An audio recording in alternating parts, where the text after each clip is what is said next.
Okay, let's try this again. The 2022 housing market crash part two. Unfortunately, wifey was making dinner and we killed the power in the office here. So we are rebooting the systems, flipping the switch back on, and we're going to finish this real estate update that we already had going for you guys. I appreciate all of you guys for tuning in. Really appreciate all the support, and let's get right back on into it. Thank you so much for joining me. So we were talking about the fastest decline from all-time high in history taking place in real estate right now. And so people are still wondering, how much further do we have to go? How bad is it? Well, the data that we're seeing takes us back to the previous financial crisis. And then we're also seeing numbers like this: the second largest monthly decline in 50 years and the fastest decline from all-time high in history. And this is for the average US new home price, okay? Now, continuing on, I wanted to throw in this joke, talking about the metaverse here. What's happened to that metaverse land? This chart here, the metaverse meltdown. Okay, so we had the average parcel was upwards of almost nearly $20,000. It was well above 15. I guess it was closer to like 16 here. If we look at this metaverse meltdown, the average price of virtual land and overall trading volume has fallen off in recent months. So we went from an average price per parcel of 16,000 all the way down to, it looks like about 3,000. Okay. And then for volume on these platforms, we've seen it go all the way up from about 225 million monthly trading volume all the way down to nearly zero. Like, is that a couple million? Like maybe 5 million? All the way from 225 million all the way down to less than 5 million in trading volume on the metaverse. This, you thought the real world real estate was bad. The metaverse has just had a little meltdown there.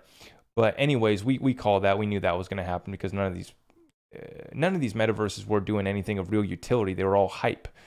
Anyways, continuing on, Steve Saretsky, Real World Real Estate. What happens when housing sales hit 20-year lows? Popular Canadian furniture store article lays off 17% of workforce. First round of layoffs since the company was founded 11 years ago. So let's talk about that labor market. Let's bring in our good friend Peter Schiff. He says the strong labor market can create a lot more low-paying service sector jobs if inflation destroys so much purchasing power that retirees have no choice but to go back to work, and kids are forced to drop out of high school and get jobs to help their parents pay the bills, or maybe not go to college. Or when we look at the real jobs, what real jobs are being created right now? Are they good, high-paying, middle-class jobs? No. This meme right here, yelling, we're seeing robust job growth. The jobs, DoorDash. Right.